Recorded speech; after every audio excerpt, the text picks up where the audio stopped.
Hi guys, welcome back to this retro Manchester City save. My name is Chris, aka Big Will, and this unfortunately is the final episode. We have moved forward by 5 years to see how City got on after we left. And I'm hopeful that they continued to do well. We left them playing in the Champions League, of course, and we'll see what's happened from there. So, well, they're still in the Premier League, so that's a positive in itself. And as we go into the Premier League table, we will if we look at that. So this is where we left them. We left them finishing in fourth place, qualifying for the Champions League just ahead of Liverpool. That was our season 5, and Fulham, Tottenham, Southampton all got relegated, of course, in that season. So as we move forward to the season after that, they finished 6th place, so they still qualified for Europe, but they have dropped down a little bit. But in terms of number of points, they got the same amount of points as we did the season before, but they still only finished 6th. So clearly, there's a lot more competitiveness in the Premier League at this point. The season after, they actually finished 7th. They 72 points, got Arsenal 5th place. So again, it's there or thereabouts, but City only got 63 points that season, but still managed to finish in 7th place. So they didn't do too badly overall, considering the fact that they got 9 points less than they did the previous season. In the fourth season, they went down to 8th and only got 58 points, which is a bit of a low for the club in the Premier League since we um, got into the Premier League, and it's a low for them since we've left as well. 8th place, only on 58 points. Not the best turnover in that season for sure. But they did qualify through the Cup Winners' Cup, of course, and they finished 7th the season after that, again 68 points. So they've been in and around, apart from last season, they've been in and around that 70-point mark every year, really, and 60 points in the last season and finishing in 8th place. So they didn't even qualify for Europe in this season that's just finished. So that is a bit of a low for City fans there, the fact that they've not managed to qualify in that season. And in terms of competition landmarks, they okay, so they still haven't won a trophy. They won, obviously, we won the first division and the second division with them, but other than that, there has been no trophies coming into Manchester City, which is a bit of a shame, really. But they've clearly been on the right track, still finishing in that top 8 every season. And in terms of where am I looking here? What am I doing? Transfers, history. Here we go. So we'll go back to the year that we left. So we spent £61 million, bringing 5 players in. A number of players left, of course, that season. Mainly loans, but a few players did leave in the end.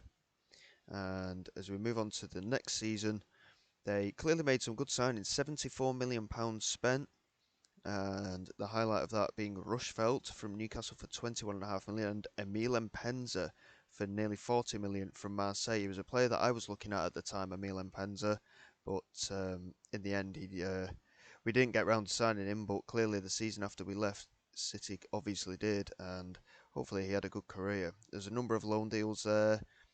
Nicky Weaver got sold only for £5 million. That is a poor deal for an outgoing where City's concerned. And Cal Court, one of my personal favourites, he did really, really well while we were in charge. 7.5 mil to 8 mil for him. John Terry only 650,000 as well. Another one that was sold. Humphreys left as well. Carrick, amongst others, going out on loan.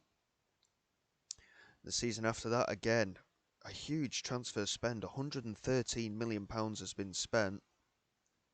Jamie Carragher came in for £16 million, part X'd with Gareth Barry. What a strange deal. Gareth Barry was one of our strongest players throughout.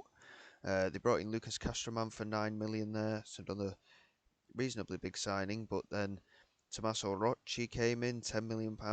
John Curtis for £16 million. Claudio Pizarro, the striker, for £36.5 million, rising up to 41. So that was a big deal in that one. Craig Bellamy got let go. Bit surprised at that one. But Gareth Barry there with the part exchange. A number of loan deals. Sanya went to Barcelona for 11.25 million. Michael Carrick went to Celtic for £5 million. A couple of free transfers there as well. A little bit lower in terms of spending the season after that. A free transfer. Dean Richards came in from Arsenal for 5 million, a loan deal, and Hugo Leal for 40 million. That was the big deal. £43.5 million spent. He got £28.5 million in, with Wayne Bridge, Emile Heskey, Danny Murphy, Casper Schmeichel, Trevor Sinclair, Ian Hart, all leaving the club. All of these big name players that we brought in, they have let go. Andy Cole got let go for just less than £1 million as well. Chris McPhee, the youngster, was let go also. So again, a lot of our regulars ended up leaving the club. And again, this time it wasn't such a big turnaround. £87 million received in transfers with £102 million spent. Jay McKevley was the big signing there, 22.5 million from Blackburn, along with Vladimir Ivic, also from Blackburn, 21 million rising to 27. Darren Ward came in from West Ham, Tom Ryan from Tottenham, Adam Johnson from Middlesbrough, Hugo Morales from Chelsea. So various big signings happening in that window. In terms of outgoings, Kadamata, who they signed after we left the club, ended up leaving quite quickly afterwards. Ashley Cole's just gone there. Yaya Toure, they loaned out Yaya Toure. What a strange deal that is. They loaned him out to Real Madrid for the campaign. Damien Duff went out on loan as well. Castroman they sold for just short of 22 million by the looks of things.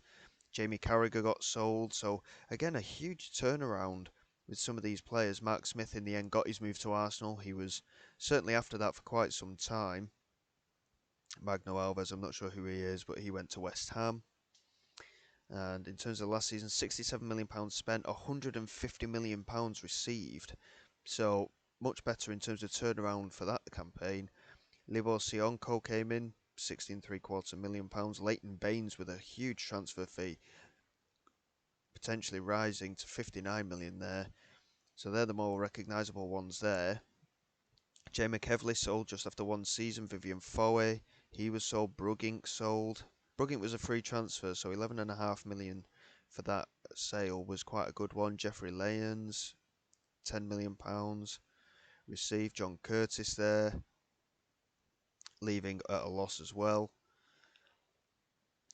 Crikey, there's the big deal. Yaya Toure, Barcelona, 94 million rising to 100 million. That's a huge sale for the club, and that was this season.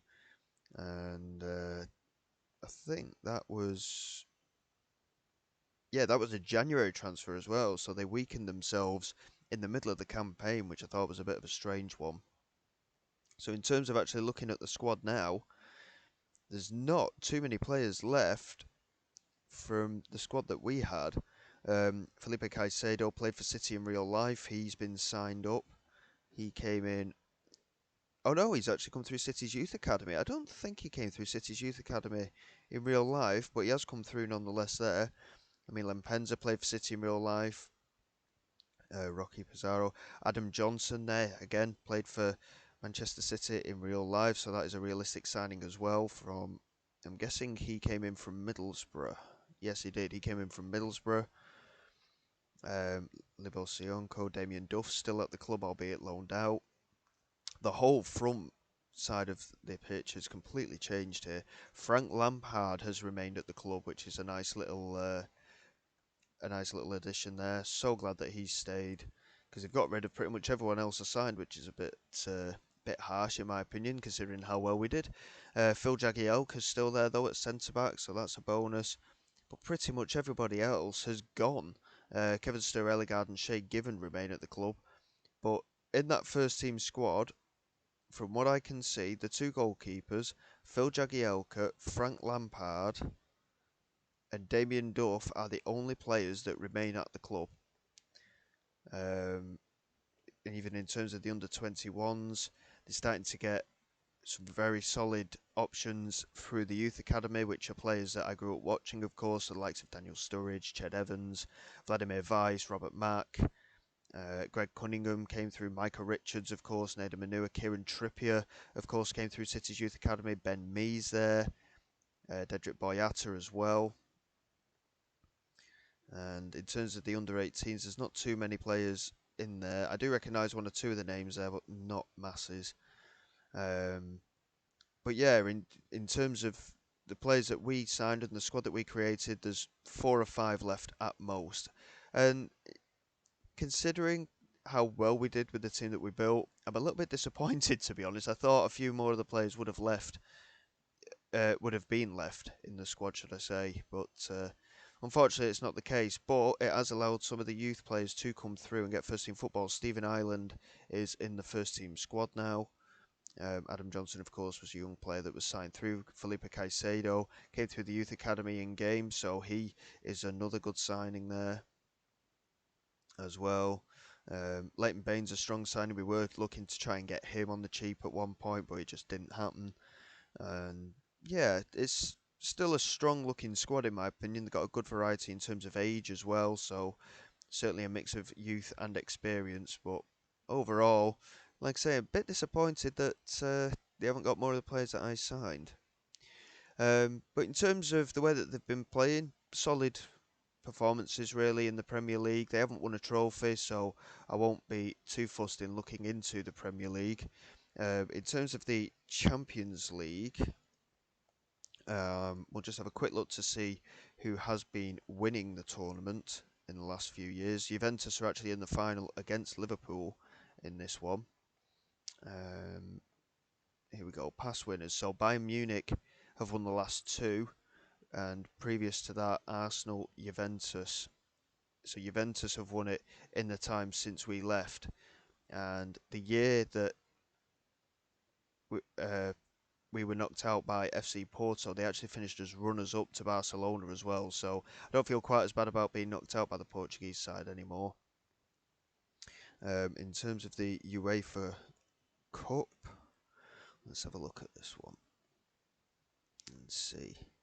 So FC Porto have actually won the UEFA Cup there, along with Stuttgart, PSG, AC Milan, Liverpool, some very strong teams winning in those finals in the UEFA Cup.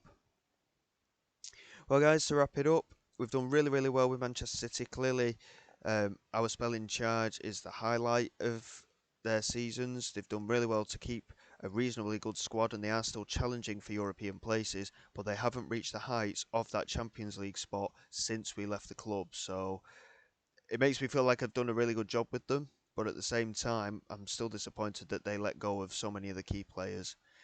But that is the end of this series now, guys. It has been an absolute pleasure bringing this series to you.